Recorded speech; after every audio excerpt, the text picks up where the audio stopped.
हादोरसायाव जालांनाय बियाब दाफामनायखौ लानानै क'क्राझार बिधानसभा आरो क'क्राझार लकसभा बियाबनि सायाव गोजौ बिजिरसालियाव गसर थिसननाय जाबाय होनना बड'लेण्ड जनजाति सुरक्षा मन्चनि दैदेनगिरि दावराव देख्रेब नार्जारिया खौरांगिरि मेलनि गेजेरजों फोरमायदों। आं गोबावनो आंनि अननाय मोजां मोननाय बावहरनाय जाबाय। लोगोसे आं नोंथांमोननि मिडियानि गेजेरजों आं बयबो बर' रायजो राजाखौ खुलुमनाय जाबाय जे लोगोफोर भारत सरकारनि इलेक्शन कमिशना थांनाय 11 आगष्टखालि जोंनि बिटिसिनि जायनाखि समस्ति दाफामनायमोन बे समस्ति दाफामनायखौ फाइनाल खालामनानै होदों आरो बे समस्ति दाफामनायाव जा फाइनाल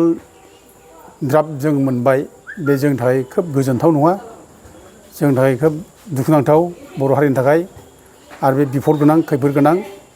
आरो बे फाइनाल ड्राफ्टखौनो जुदि जों लायोब्ला अब्ला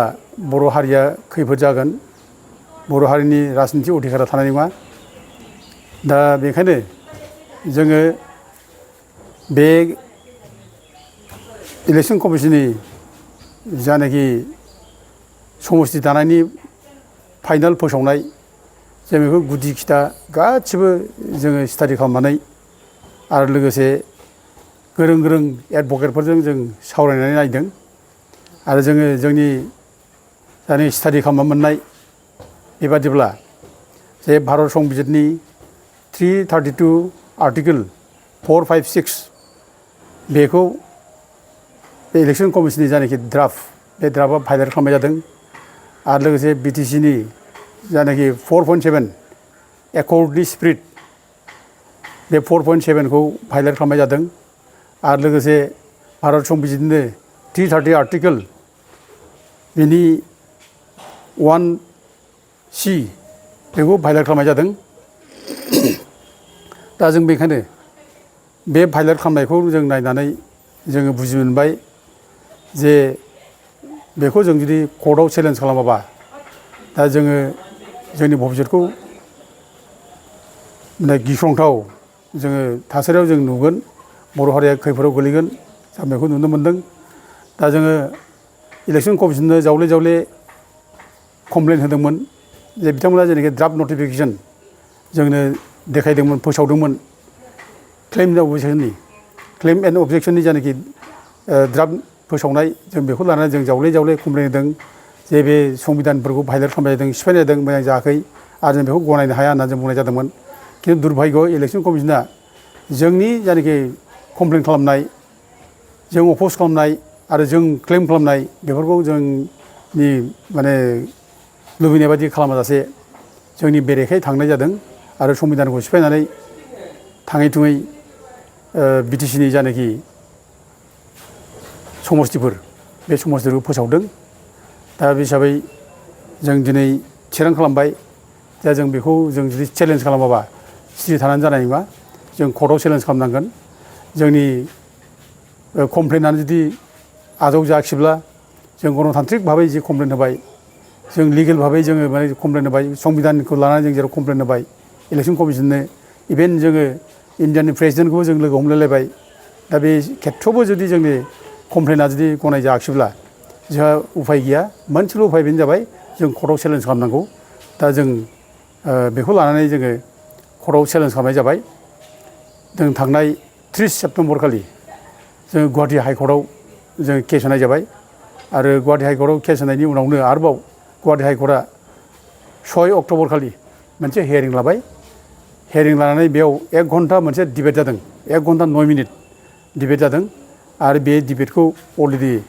जों बयनोबो जोङो माबा खालामनानै भिडिअ खालामनानै हगारनाय जाबाय, इउटुबफ्रावबो हगारनाय जाबाय। बे डिबेटआ जोबोद मोजां डिबेट जादों, जोंनि फेभारावनो डिबेटखौ मोजाङैनो खालामनाय जादों आरो जाजआबो जोबोद मोजां खोनासंनाय जादों आरो बे केसआ जे एक्सेप्ट जायो, बे केसखौ जे होनो हायो बेखौ हाइकर्टनि जाजआ रोखायैनो ओइदिनखालि फोरमान होनाय जादों, फकास खालामदों आरो लोगोसे माबानि थाखाय बिसार खालामनो थाखाय दा जाय अपोजिसन ग्रुप रेसपन्डेन्ट बे रेसपन्डेन्टफोरनो नटिस सार्भ खालामनो थाखाय मोनसे अर्डार होनाय जाबाय थांनाय 6 तारिख अक्ट'बर खालि। दा गासै मोनबा जायनाखि अफिस दा बेयाव बिसोरखौ रेसपन्डेन्ट खालामनानै बिसोरनो नटिस होनाय जाबाय दा फार्स्टआवनो गभर्नमेन्ट अफ इन्डियानि इलेक्सन कमिसननि प्रिन्सिपाल सेक्रेटारि बेनो नटिस सार्भ खालामनाय जाबाय आरो लोगोसे माबानि चिफ इलेक्सन कमिसन बेनियाव नटिस सार्भ खालामनाय जाबाय आरो बिनि उनाव माने law' and ministry secretary government of India बेनो नटिस सार्भ खालामनाय जाबाय बिनि उनाव ministry of home affairs government of India बेनोबो खालामनाय जाबाय ओमफ्राय आसामनि जायनाखि प्रिन्सिपाल सेक्रेटारि चिफ सेक्रेटारि आसामनि चिफ सेक्रेटारि बेनोबो नटिसखौ सार्भ खालामनाय जाबाय आरो बे नटिसआ बेखौ होदों दा notice should be returnable within 4 weeks बेखौ होननाय जादों आरोखि 4 उइक्सनि गेजेराव बे नटिस सार्भ खालामनाया रिटार्नेबल जाफैनांगौ होनदों दा गतिके नभेम्बरनि लास्ट उइकहालागै बे नटिस सार्भिसा रिटार्न जानांगौ ओमफ्राय नभेम्बरनि लास्ट उइकआव जुदि नटिस सार्भिस रिटार्न जायोब्ला हयथ' डिसेम्बराव आरोबाव मोनसे हियारिं जाबावगोन दा जों बेखौ आसा खालामनो हायो दा जिखि दा जादों जोङो दा केस होबाय जेब्ला जों सानना लादों जे जोंनि जेसेबां खैफोद जादों बर' जाथिया जोंहा जेसेबां अलखद जादों जों बेखौ जुजिनांगोन नाजानांगोन आरो जों हयथ' बे गोरिब दुखिनि थाखाय नाजायोब्ला गोरिब दुखिनि थाखाय जों खामानि मावब्ला हयथ' इसोरा जोंखौ सहाय खालामगोन जों आसा खालामो जोंहा बिसास दं आरो जों दिनैसिम जानाखि नाजाबोदों जुजिबोदों केस होबोदों बे केसफ्राव जों मोनफा मोनफा दिनैसिम साक्सेस जाबोदों होननानै जों दिनै बुंनो हायो जों देरहाबोदों आरो दिनैबो जों बेयाव निस्सय देरहागोन आरो जोंजों लोगोसे गोरिब गुन्द्रा आइ आफानि बयनिबो आशीर्बाद दं आरो बे आशीर्बादा जोंनि थाखाय गिदिर मोनसे सहाय जागोन जों सानो रायजो राजाफ्रा जोंखौ जाहाथे बयबो मदद खालामो गोसोरबो जों थुलुंगा होयो जोंनो आशीर्बाद होयो जों बेखौ खावलायो जों देरहानांगौ आरो जों देरहाथारनांगोन दा बाथ्रा जादों जे माबे धाराया दिनै जोंनि थाखाय गाज्रि बे डेलिमिटेसना जोंनि थाखाय मानो गाज्रि दा बे बाथ्राखौ आं फंनैसो बुंनो लुबैदों दा दिनै जोंनो बिटिसि जायनाखि एकर्ड बिटिसि एकर्डआव 4.7आव रोखा लेखादों जेब्ला बिटिसिआव डेलिमिटेसन जागोन डेलिमिटेसन जायोब्ला अब्ला भारत संबिजितनि 330 आर्टिकेल 6 बादियै माने बिटिसिनि जेसेबां समस्ति जागोन बे समस्तिफोरखौ रिजार्भ खालामनाय जागोन होननाय बे जिनिसा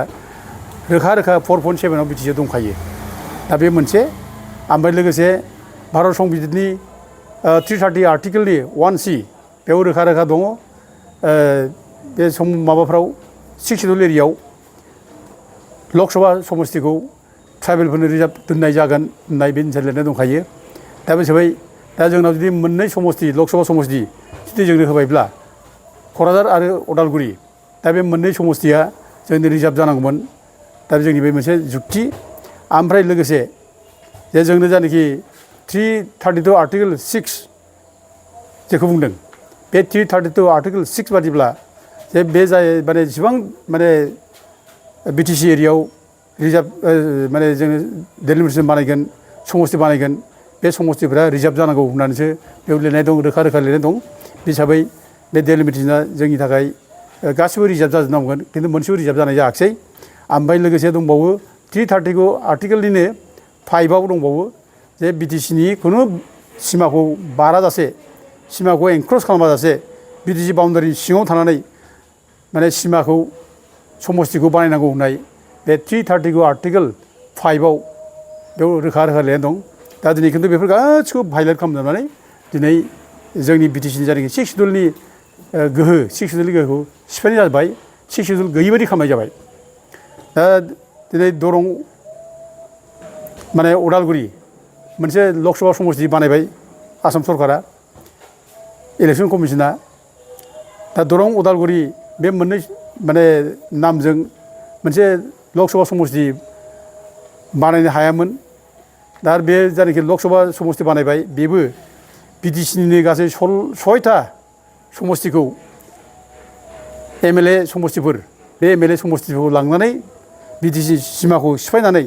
बिटिसि सिमा सिफायनानै माने इन्डियान कन्स्टिटिउसननि 330 आर्टिकेल 5खौ सिफायनानै माने दरं आरो उदालगुरि समस्ति बानायनाय जाबाय बे क्लियारलि संबिधानखौ सिफायनाय जादों बे बिटिसिनि सिमाखौ सिफाय मोनामोन बे जोंहा माने 6था समस्तिनि गेजेरावनो उदालगुरि मोनसे समस्ति जायोमोन दा गतिके बेजोंबो मोनसे जोंनि बिटिसिनि जायनाखि सिक्सडुलि माने आयेन बे आयेनखौ सिफायनाय जादों दा बे मोनसे ओमफ्राय लोगोसे बिटिसिआव समस्ति बारायबाय आगोलाव 12टा समस्ति दंमोन बे 12टा समस्तिनि गेजेराव जोंनो 6टा समस्तिया रिजार्भमोन दा 12टा समस्तिनि गेजेराव एबार 15टा समस्ति बानायबाय दा 15टा समस्तिनि गेजेराव जोंनो मा जाखो 6टाल' समस्ति जोंनो रिजार्भ खालामबाय बाखि 9टा समस्तिया दिनै जेनेरेल खालामना होबाय दा बे गतिके बे भारत संबिजितनि जायनाखि 332 आर्टिकेल 6 बे 6खौ भायलेट खालामनाय जाबाय सिफायनाय जाबाय बे रोखा रोखा जाबाय दा गतिके दानि डेलिमिटेसन इलेक्सन कमिसना फोसावदों बे जोंनि थाखाय गोजोनथाव नङा जों बेखौ बरायनो हाया जों बेखौ गनायनो हाया आरो बेखौ जोङो आजावनानै लायोबा जों सिरि थायोबा जाथिया जोबगोन जोंनि सिक्स सिडुला जोबगोन बेखायनो जों बेखौ चेलेन्ज खालामनांगौ होनना जों दा कर्टआव केस होनाया दा जों कर्टआव केस होदों जोङो गासै 7 जों लोगो लानानै केस होनाय जाबाय अबयसे जोंजों गुबुन गुबुन आइ आफा रायजो राजाफोर दङ गुबुन गुबुन आफादफ्राव जोंजों लोगोआव दङ दा जोङो